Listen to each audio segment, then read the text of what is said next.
I'm Ben Meiselas from the Midas Touch Network. Score another big victory for the Department of Justice in their prosecutions of January 6th insurrectionists, and particularly those involved in one of the most heinous and despicable acts that are possibly charged. That is the act of seditious conspiracy. And previously, the Department of Justice prosecuted Stewart Rhodes and Stewart Rhodes' sidekick, Kelly Meggs, and received two seditious conspiracy convictions back in the fall.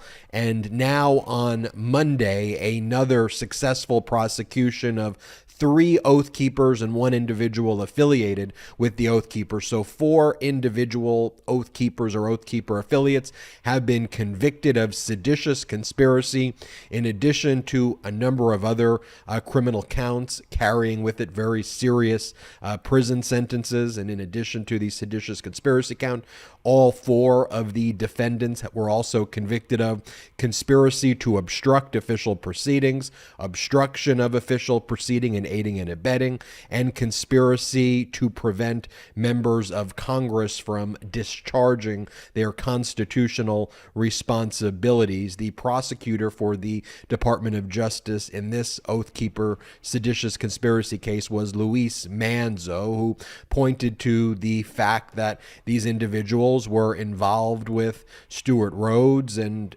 others to actively try to overthrow our democracy. The defense tried to argue that while you may hear very bad things about the Oath Keepers, there's no evidence of an actual conspiracy to overthrow the government. The jury very quickly here agreed with the Department of Justice, and here we saw all four of the criminal defendants guilty of seditious conspiracy. The individual defendants, just so you know who they are in the Oath Keepers hierarchy, you've got Robert Minuta from New Jersey, who was considered to be one of Stewart Rhodes. Stewart Rhodes is the leader of the Oath Keepers, one of Stewart Rhodes' most trusted men and advisors. That's how I think Stewart Rhodes referred to Robert Minuta. Also convicted of seditious conspiracy was Joseph Hackett, who was a recruiter of the Oath Keepers from Florida. Also, David Morshall, who was one of the individuals involved in the stack formation battering ram to try to do the initial push into the Capitol building during the January 6th insurrection, as well as one other individual, Edward Venho, who was part of the armed quick reactionary force that was there on January 6th to try to overthrow our democracy here in the United States.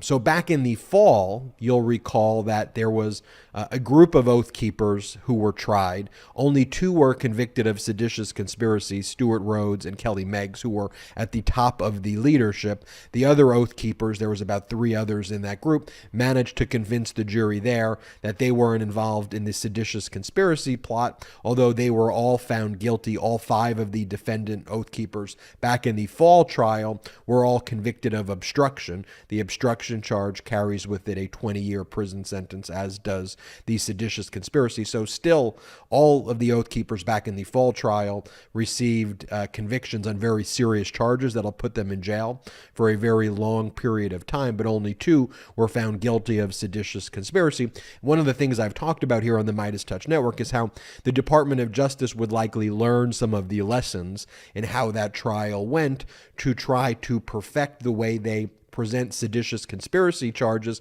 to the jury in this most recent case against the Oath Keepers, as well as against the Proud Boys. So as the Oath Keepers are being convicted by the jury on Monday, let's not forget that the Proud Boys seditious conspiracy trial is taking place basically down the hallway in the same federal courthouse in Washington, D.C., in the D.C. federal courthouse. And so, as I predicted, the prosecutors were able to learn from what took place during the first seditious conspiracy trial. And here they went 4 for 4. all four of the criminal defendants, all convicted of seditious conspiracy.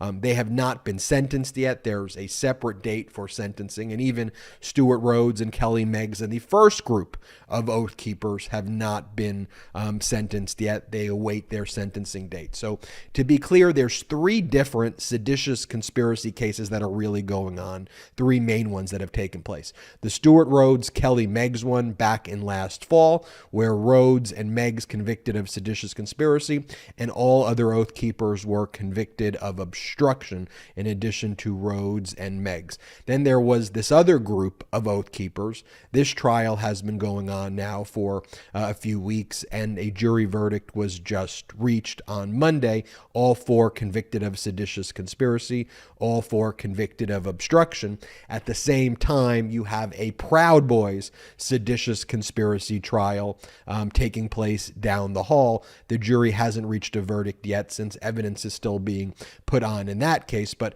this obviously spells big trouble for the Proud Boys there, like Enrique Tarrio and others, who are looking at this fact that the Department of Justice very quickly now is getting these guilty verdicts of seditious conspiracy against these insurrectionists. So this will certainly frighten the Proud Boy terrorists who are currently being criminally prosecuted down the hall by the Department of Justice.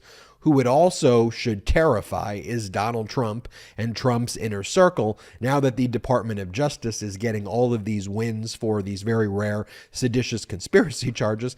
And a lot of the defense that Stuart Rhodes is putting on, and even Oath Keepers in this trial and the Proud Boys in their trial, is that we were waiting on Trump. We believed that we were in on this with Trump. And as the name of the crime, conspiracy, suggest, conspiracy involves multiple people. And one of the things that the terrorists are blaming their own conduct on is Donald Trump.